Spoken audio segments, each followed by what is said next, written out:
Heroes of the Storm brings back an iconic Blizzard trio. Bioware's new game gets shut down before it even gets started. Trove players pick up a new set of wings, and SkySaga prepares for alpha in Canada and States.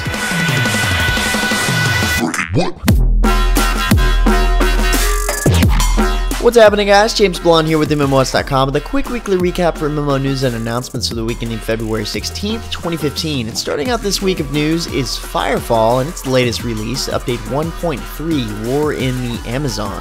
This update introduces the game's first warzone, which is a max-level area where players engage in an all-out war against the chosen Razorwind clan. In addition to this new in-game content that consists of new enemies and rewards, players will also get a chance to challenge themselves in the new Big Game Hunter mode by hunting stronger, mutated versions of some of the normal creatures you find on the planet. On top of the new content, we see quite a few improvements in this update, including new modules that can be crafted or found that can improve weapon range, a new way to determine how item drops are handled within squads, and even some PvP improvements happening right around the corner. So check out the MMOHuts site post for even more features included on Update 1.3. Up next, and just on time, KOG Games announced the launch of the second job for Elesis in Elsword called the Crimson Avenger. This time, when players advance Elesis from the Dark Knight path to the Crimson Avenger, additional skills are incorporated into the new and exclusive Blood Hit attack system that started with the Dark Knight Elesis. And with this new system, the damage dealt by certain skills gets a boost from the power in her blood. Whenever her health reaches 20% or less, the activation of the Blood Hit skill then uses up an amount of HP equivalent to 20% of an applicable skill's damage, and effectively deals 40% more damage that way. Seems like a fun system to mess around with, although familiar to us from other games, and as of right now, both paths are available for Elesis starting at level 35. Interested in learning more about the mechanics of stats and abilities in Skyforge? Well, Obsidian Entertainment and the Allows team have revealed a new article detailing the stats system, which sheds light on how players can pick the best combination of talents and skills for their desired playstyle, how the amount of damage their character deals is calculated, and how equipment stats work as well. According to the article, it looks like overall damage includes not only the base, bonus plus crit damage, but also impulse damage, which is a spirit damage that comes in the form of charges that are discharged when using certain skills. So with a proper skill setup, impulse damage can increase your overall damage output pretty significantly, even at lower stat levels. I've got to admit, they've broken down these stats really nicely. It's worth checking out, and there's plenty more to learn. In other My.com news, a sweet new battlefield was revealed last week for Armored Warfare, and this one is quite different than the urban-style maps we've seen in the first few reveals. This one is called Ghost Fields, and it consists of an old, partially abandoned airfield in the mountains, and it should appeal to anybody who likes to fight out in the open with a lot of danger surrounding them.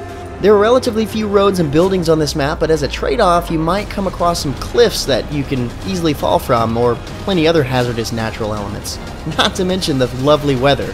So to me, this is the coolest map yet, but I won't know that for sure until I actually get to play the game, which hopefully isn't too long from now. This past Friday the 13th, ArenaNet released details about Stronghold, the all-new PvP game mode coming to Guild Wars 2 Heart of Thorns. Stronghold is a PvP mode where players try to infiltrate enemy lines, break through defenses, and kill the enemy lord or commander. The first map available is called Champion's Dusk, and here you can hire NPCs for supply to help your team tear down the enemy's gates and take down their defenses. You can also battle for control of powerful heroes that become available through channeling Mist Essence at time intervals, and these heroes support players as they push through the gates and try to make it into the Lord's Room. So it sort of has some MOBA gameplay elements to it, with the NPCs acting as minions in a sense, but they still really want to keep the focus on the PvP aspect, so you're definitely going to expect a lot more effort coming from the player. There's a lot to soak in info-wise on this new game mode, so check out all the details at the MMOHuts site post, or just rewatch the live stream from this past Friday's showing. Interesting news from EA and Bioware came in this past week. One of the coolest looking games we saw at this past Gamescom, called Shadow Realms, has now been cancelled before it even got past closed alpha. As you can sort of gather from the trailer in the background, the game was kind of like a secret world style action RPG that lets players face off not just against a virtual world of enemies, but against an actual dungeon master that controls every aspect of the game and even the enemy's intelligence. So it was a epic 4v1. The little bit of information that we had about this game actually told us that it had some cool stuff going for it, and we thought that it would end up with a similar business model as Star Wars: The Old Republic, but EA ultimately decided not to continue the development on the project and let Bioware keep its focus on the Old Republic. Next up, it looks like the Lost Vikings are back. Remember this? The Lost Vikings are the iconic triad from Blizzard's early days running on MS-DOS, but when I say back, I mean they found their way into Heroes of the Storm, and here they are a 3-in-1 hero that separates with individual strengths and abilities. And the cool part is that you can control them all together, but they attack differently, and they can separate. All together they have combined skills and then come back together again for certain ultis, including one heroic ability called Play Again that allows any one of the 3 Vikings to quickly raise fallen Vikings and regather the group back in one spot. Really interesting mechanics that we've definitely not seen in other MOBAs, but it's also cool to see these guys again, to be honest. Last Wednesday marked the launch of Smite's Season 2 changes, as we've been talking about lately, and just after concluding a huge live stream showcasing the major changes, they released 5 new videos going over the major changes individually, such as map changes, god balancing, league changes, and item changes. There is a crap ton of info to take in here. The item changes video is 35 minutes long by itself, but I can say it's a great way to get all the information on the changes besides actually going in there and discovering them for yourself. So if you want to catch up on what's new in Season 2 of Smite, head over to the MMOHuts site post from the link in the description below, where we've gathered up all 5 videos and give you a nice rundown on what to expect. Also last week, some unexpected news came in about the recent Sony Online Entertainment buyout, which is now called Daybreak Games. Just 1 week after the buyout announcement, we see some layoffs from some of the biggest people at former SOE, like Dave Jordson, for example, a legend in the EverQuest world. And recently, Matt Higbee, the creative director on PlanetSide 2, resigned from his position. Maybe not related, but he did state that with the new changes, this was a good exit for him. So it doesn't seem like that it's turning out too good for them at this point. But according to President John Smedley, despite the recent string of layoffs, EverQuest Next, their flagship title, is still safe and sound, stating that EQNext has the largest development team at SOE, so it's definitely going to be more than okay. Let's hope so. It's still our most anticipated game, so let's not mess that up. The latest update in Trove introduces some pretty sweet new features. What's better than roaring across the landscape on a neon night cycle or holding the reins of Sparkles the unicorn? Well, now you can fly around with your own set of wings.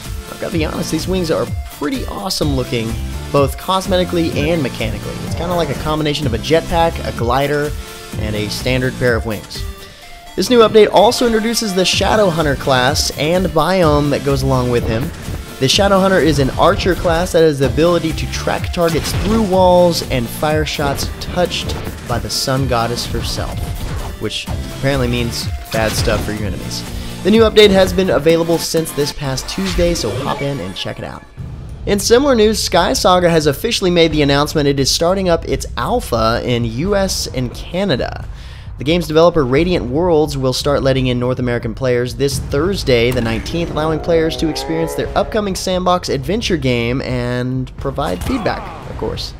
According to their Facebook, if you sign up for the alpha, you are likely to get access, and it doesn't seem like it's too late to sign up. But I can say that the sign-up page is a little buggy at the moment, so be patient there.